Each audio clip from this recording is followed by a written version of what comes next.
Hello everyone, it's me again and I'm Marikit and welcome to my channel. Oh my god.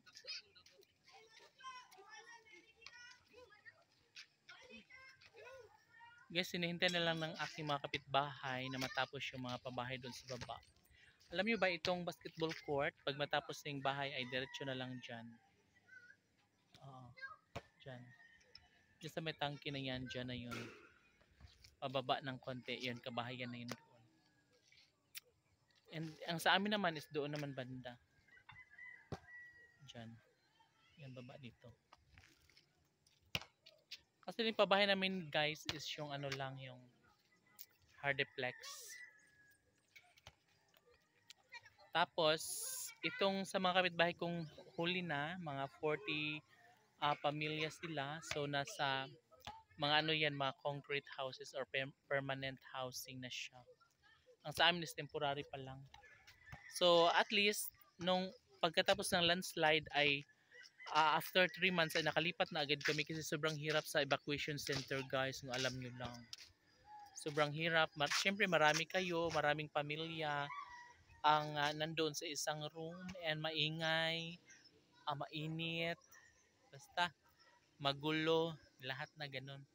And syempre, pag matulog ka pa sana ay magigising ka talaga kasi may umiiyak na mga bata, maingay. And ayun, after 3 months be, April, May, June, July, August, no? So, almost 4 months pala bago kami nakalipat kasi ginagawa pa dito, kiniklearing pa dito, binubuldos-buldos pa, pinapatag-patag pa yung iba. And syempre alam naman natin na sa papatayo ng mga bahay kay hindi ganun kadali, di ba? Bibilangin pa ng ilang araw, ilang linggo.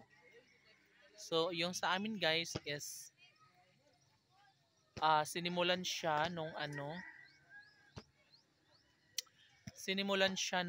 May, April, May, mga June o mga June or July ganun kasi nga inaayos pa kasi dito.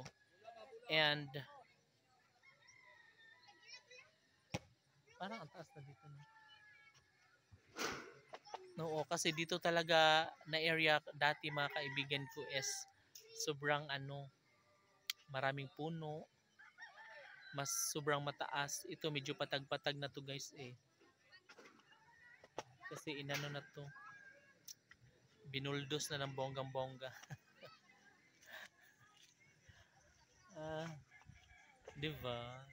Ganun lang siya.